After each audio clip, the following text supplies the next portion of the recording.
អារម្មណ៍ស្រស់ស្រាយស្អាតល្អដូចការបាទនេះបងប្អូននេះផ្កាចំបៃសបាទចំបៃសបាទចំបៃសដាំបាន2ដើមដែរបងប្អូនណាបាទចំប៉ា2ដើមចំបៃសបាទខាងនោះមួយដើមទៀតបាទបាន2ដើមបាទល្អឥឡូវនេះកំពុងខែប្រាំងកំពុងស្រោចទឹកឲ្យវាស្រស់ស្រាយបន្តិចឥឡូវទៅស្រោចមួយដើមទៀតដល់វេនស្រោចការចំប៉ាម្ដងបាទនេះគឺជាដើមចំប៉ាក៏អូបឈ្មោះតែម្ដងបងប្អូនណាបាទហើយពីចំប៉ាចាអត់បានស្រោចទឹកបានដល់អញ្ចឹងវាត្រង់តិចតែភាសាតែប្រាំអូបណាបងប្អូនការចំប៉ាយើងនៅដាំអមដោយចំបៃសបាទចំបៃសនោះវាមិនជាអូបអីប្រហែលទេក៏ប៉ុន្តែសម្ព័ន្ធភាពវាកាលរីកឡើងស្រស់ត្រស្អាតមែនទេបាទហើយចំបៃគឺ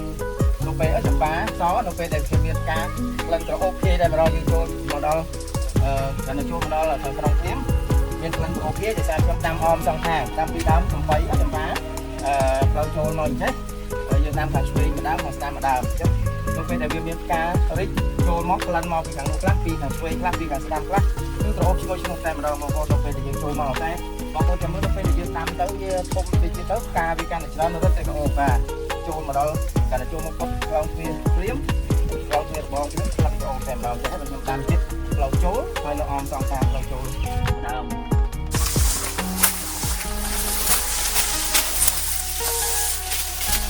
បាទឥឡូវនេះស្រោចដើមចំបៃសម្ដងទៀតបាទអីថាចំបៃសម្ដងទៀតបងប្អូននេះធំជាអានោះបាទមិនធៀងច្រើនបាទមិនធៀងបាច់មិនសាខាច្រើនពិសេសបាទស្អាតណាស់បងប្អូនអើយដាំផ្កាចូលចិត្តផ្កាបាទដាំផ្កាច្រើន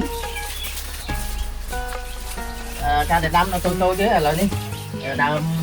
ត្រឹមកយើងទេឥឡូវនេះវាធំជាងយើង2ដងហើយបាទចំបៃស2ដើមចំប៉ាស2ដើមបាទបងប្អូននេះចំបៃបាទចំបៃសនេះបាទរិចការស្គូស្គីតែម្ដងក៏ប៉ុន្តែស្លឹកវាមិនសូវជាស្រស់ស្រាយប្រហែលទេដោយសារខែនេះជាខែប្រាំងបងប្អូនណាបាទខែប្រាំងអញ្ចឹងវាអត់សូវជាស្លឹកវាមិនសូវស្រស់ស្រាយទេក៏ប៉ុន្តែផ្កាវាគឺស្អាតបាទផ្កាវាស្អាតណាស់បាទនេះស្អាតមែនទែនបាទហើយស្លឹកវាយ៉ាងក្រៀមបន្តិចដោយសារខែប្រាំងយើងស្រោចទឹកអត់សូវបានដល់បាទ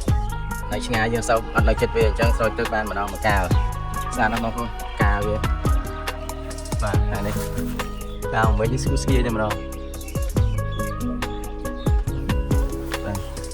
នេះដើមវាបាទម៉េចមេឃសាខាធំណាបាទហើយមួយខែភាសាមានទឹកវិញគឺស្រស់ស្រាយតែម្ដងស្លឹកវាឡើងខៀវខ្ចីបាទពណ៌បៃតងខ្ចីតែម្ដងបាទដើមវានេះបាទបងប្អូននេះគឺជាទស្សនវិជ្ជាមើលពីចម្ងាយបាទនៃដើមចំប៉ាហើយដើមចំបៃបាទតែដើមចំប៉ានៅកណ្ដាលអមនៅដើមចំបៃសពីដើមនេះបាទពីដើមបាទចំបៃពីដើមនៅចិត្តគ្នាហើយទៅខាងនោះចំប៉ានៅខាងនោះចំប៉ាមួយដើមទៀតក៏ប៉ុន្តែអមដោយដើមលឿងរាជអូនេះចំណានលឿងរាជពុំមកអមដោយដើមអីទេក៏ប៉ុន្តែខាងស្រោចទឹកបងប្អូនចង់ងាប់ឲ្យចំបៃហ្នឹងចំប៉ានោះបាទពីដើមណាអមសងខាងផ្លូវចូលបាទហើយនេះគឺជាខ្លោងទ្វារចូលបាទខ្លោងទ្វារចូលទៅពេលដែលយើងចូលមកចំប៉ាខាងនេះមួយដើមខាងនោះមួយដើមក្លិនក្រអូបឈ្ងុយឈ្ងប់តែម្ដងហើយខាងនោះក៏យើងមានដើមផ្កាផ្សេងៗទៀតដែរបាទនេះព្រីយ៉ាថងវាអត់ក្រអូបទេក៏តែផ្កាស្អាតព្រីយ៉ាថងពីដើមមានក្រងោកមានអី